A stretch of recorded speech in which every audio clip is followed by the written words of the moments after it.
Direktur Utama Teradron berinisial Michael Wisnuwardana ditangkap polisi di sebuah apartemen di Setiabudi, Jakarta Selatan. Michael ditangkap usai ditetapkan sebagai tersangka terkait insiden kebakaran maut gedung Teradron yang menewaskan 22 orang. Gini Pak, tapi nggak bisa lagi, Bapak mau gini-gini Pak juga. Bukan, surat yang saya terima itu kan besok jam 10. Ya, jadi gini Pak. Direktur Teradron Michael Wisnu ditangkap usai jadi tersangka dalam kasus kebakaran yang terjadi di kantor perusahaan drone itu di Kemayoran, Jakarta Pusat pada 9 Desember 2025. Meski sempat kebingungan dan menolak ditangkap, tersangka akhirnya dibawa polisi usai menjelaskan penyidik sudah memiliki bukti. Saat ini penyidik masih melakukan pemeriksaan terhadap tersangka dan akan melanjutkan penahanan. Dirut PT Teradron Indonesia itu dikenakan pasal berlapis 187, 188, dan 359 Kitab Undang-Undang Hukum Pidana, salah satunya soal kelalaian yang menyebabkan kematian. Tapi nggak bisa lagi, Bapak mau gini-gini Pak juga. Bukan, surat yang saya terima itu kan besok jam 10. Ya, jadi gini Pak. Jadi benar untuk Direktur Utama dari Teradron sudah kami amankan semalam berdasarkan dua alat bukti permulaan yang cukup dan keyakinan penyidik. Jadi kami tingkatkan statusnya menjadi tersangka dan sudah kami terbitkan surat perintah penangkapan. Untuk saat ini 187, 188 dan 359 KUHP diperkuat juga dengan Undang-Undang Nomor 1 Tahun 70 tentang keselamatan kerja. Tidak menutup kemungkinan ada tersangka lain, namun untuk saat ini belum ada yang ditetapkan sebagai tersangka selain dari Direktur Utama tersebut. Jenazah Atiniah Isnaini Rashidah, salah satu korban kebakaran PT Teradron Kemayoran, Jakarta Pusat, telah dimakamkan. Korban dimakamkan di TPU Kebonpala Halim, Jakarta Timur. Korban yang biasa disapa Rizda, 18 tahun, meninggal dunia akibat terjebak di lantai 3 kantor Teradron saat api menghanguskan gedung tersebut pada Selasa lalu. Rizda diketahui baru 1 bulan magang di kantor tersebut sambil kuliah.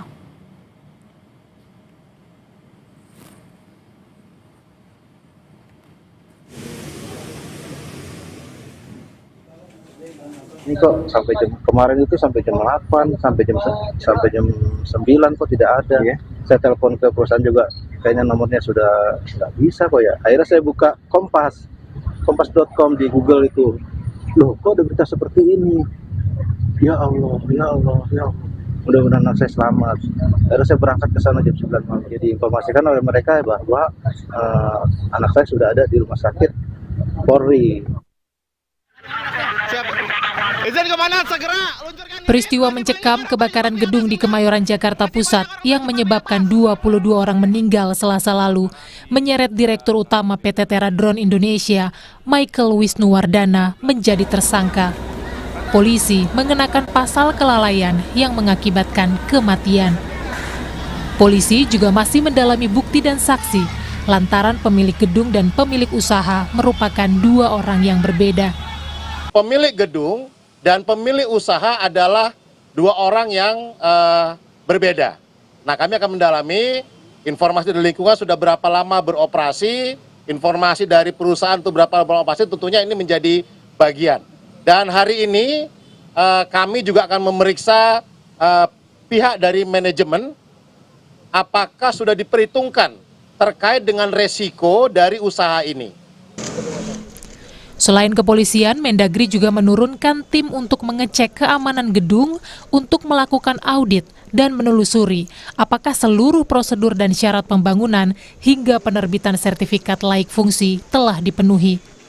Karena itu nanti yang menentukan teknis dari kepolisian, laboratorium forensik, dari Irjen Kemendagri akan mendalami prosedur mekanisme pengeluaran PBG. SLF, sertifikat layak fungsi, untuk pencegahan dan mitigasi bila terjadi kebakaran. Nah, kemudian menguji aturan-aturan itu apakah sudah cukup, kemudian termasuk juga pengujian reguler, cek regulernya. Salah satu keluarga korban menceritakan mengetahui informasi kebakaran dari televisi dan berharap putrinya selamat. Jam 2 saya nonton TV, kayak ada orang turun pakai tali darurat gitu kan. Saya nggak tahu kalau itu kantor anak saya gitu. Karena kan itu diinfoinnya adalah salah satu gedung di Kemayoran. Saya nangkapnya, selama ini anak saya cerita dia kerja di Teradron, perusahaan yang bergerak di bidang penyemprotan sawit. Katanya salah satu pemiliknya itu juga warga negara Malaysia. Saya pikir dia masih bisa menyelamatkan diri lah gitu. Ya, tapi ternyata Tuhan berkehendak lain. Kebakaran gedung Teradron terjadi Selasa 9 Desember. Proses evakuasi korban yang terjebak di atap gedung berlangsung dramatis. 22 orang dilaporkan meninggal dalam peristiwa ini. Polisi telah berhasil mengidentifikasi seluruh korban dan menyerahkan kepada keluarga. Tim Liputan, Kompas TV.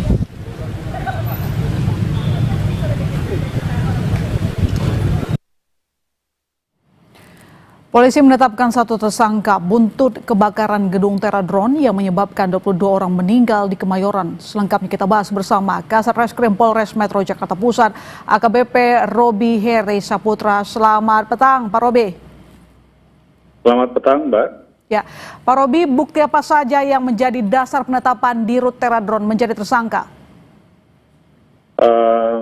Jadi kami informasikan bahwa kita sudah menetapkan direktur utamanya inisialnya M sebagai tersangka. Memang sempat kemarin kita panggil sebagai saksi, namun perkembangan penyidikan, kemudian kita cukup dua bukti dan keyakinan penyidik bahwa beliau ini cukup atau bisa ditingkatkan statusnya menjadi tersangka. Jadi berdasarkan dua alat bukti yang kita temui, antara lain hasil pemeriksaan saksi, kemudian dokumen-dokumen termasuk IMB, visum, dan beberapa dokumen lain yang tidak saya sebutkan demi kepentingan penyidikan. Sehingga kami sudah mengamankan yang bersangkutan dini hari tadi. Dirut Teradron ini ditersangkakan dalam hal apa, Pak Robi?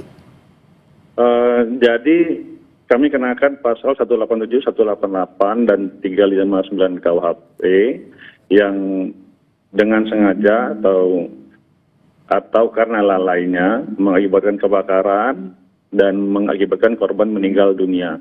Jadi perbuatan tersangka ini bisa kami asumsikan yang pertama karena yang bersangkutan sebagai direktur utama atau pimpinan dari perusahaan itu memiliki kewajiban untuk menyiapkan sarana prasarana keselamatan dan kesehatan kerja sebagaimana di Undang-Undang Nomor 1 Tahun 1970 tentang K3.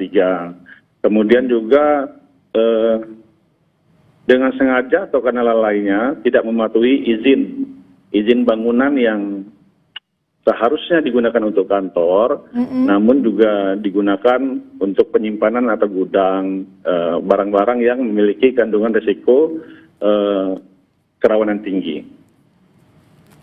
Ada soal lalai keselamatan pegawai dan juga penggunaan gedung. Saya konfirmasi, Pak, soal kelalaian untuk bertanggung jawab keselamatan karyawan. Benarkah misalnya hanya punya satu pintu keluar masuk, lalu kemudian area dari tangga yang sempit sehingga membuat para pegawai yang terjebak sulit untuk menyelamatkan diri, atau seperti apa sehingga pihak kepolisian menetapkan Dirut sebagai tersangka?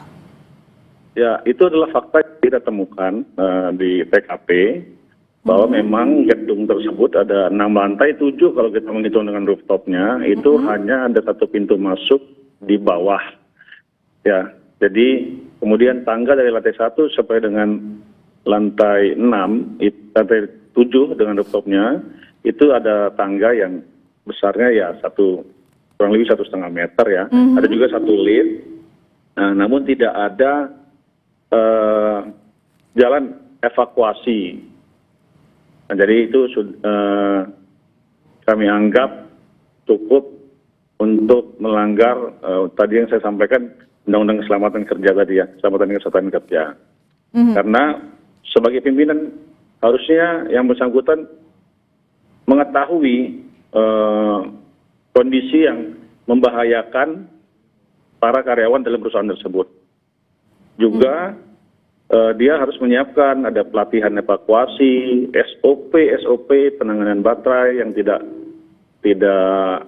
dipenuhi, kemudian juga tidak adanya fire alarm yang sampai dengan saat ini kami periksa beberapa saksi bahwa ketika ada kebakaran di bawah tidak ada alarm yang memperingatkan sampai dengan lantai lainnya. Kemudian juga tidak ada APAR yang memadai karena APAR yang disediakan itu APAR alat pemadam api ringan biasa yang konteksnya tidak diperuntukkan untuk baterai yang terbakar, karena baterai yang terbakar itu punya karakteristik apinya tidak membutuhkan oksigen ya. Bahan bakarnya itu tidak seperti biasa dan dia cepat dan panas ya. Cepat terbakar dan panas. Kemudian juga ada tidak adanya rencana tanggap darurat maupun audit keselamatan. Soal penggunaan operasional gedung tidak sesuai izin. Mungkin bisa dielaborasi Pak. Pertama, ini kan karyawannya cukup banyak ya. Kedua, yang paling utama, perusahaan Teradrone ini bukan perusahaan ecek-ecek. Jadi merupakan salah satu perusahaan besar penyedia layanan drone di dunia dan Indonesia ada cabangnya. Kok bisa lewat begitu Pak dalam hal pengawasan perizinan ini? Mungkin Anda bisa jabarkan. Kalau untuk hal tersebut mungkin kami harus melakukan pemeriksaan lebih lanjut karena kan itu juga domainnya lembaga atau instansi terkait.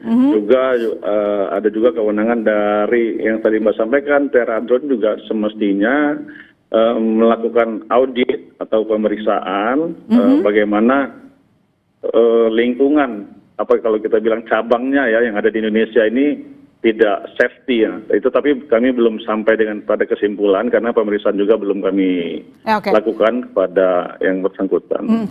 Pak Robi, saya ingin melakukan konfirmasi di media sosial banyak yang memberikan analisa apakah perusahaan ini juga terlibat melakukan pemetaan hutan dan perkebunan sawit di Sumatera. Karena saya cek sendiri di websitenya, memang kliennya itu banyak perusahaan besar, BUMN dan swasta, mulai dari perkebunan, pertambangan. Bagaimana pihak kepolisian menjawab ini?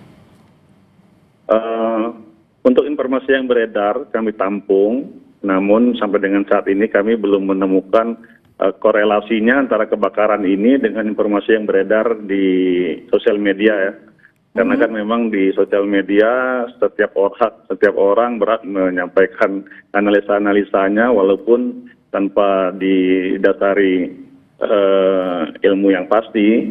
Namun kami tetap tampung, tetap nanti jadi bahan pertimbangan dalam pemeriksaan. Yang pasti saya sampaikan pada saat ini adalah informasi-informasi yang tadi Mbak sampaikan itu belum ada korelasinya dengan peristiwa kebakaran yang kami temui dalam pemeriksaan. Baik. Jadi terakhir singkat saja Pak, siapa lagi yang akan diperiksa setelah ini? Bagaimana dengan pemilik gedung misalnya? Singkat saja Pak. Iya, pemilik gedung akan kami periksa juga dan beberapa saksi-saksi ahli yang sesuai dengan keilmuannya yang terkait dan kami akan mintakan ke saran pendapat profesionalnya. Baik, terima kasih Pak Robi telah berbagi informasi di Kompas Petang. Selamat petang.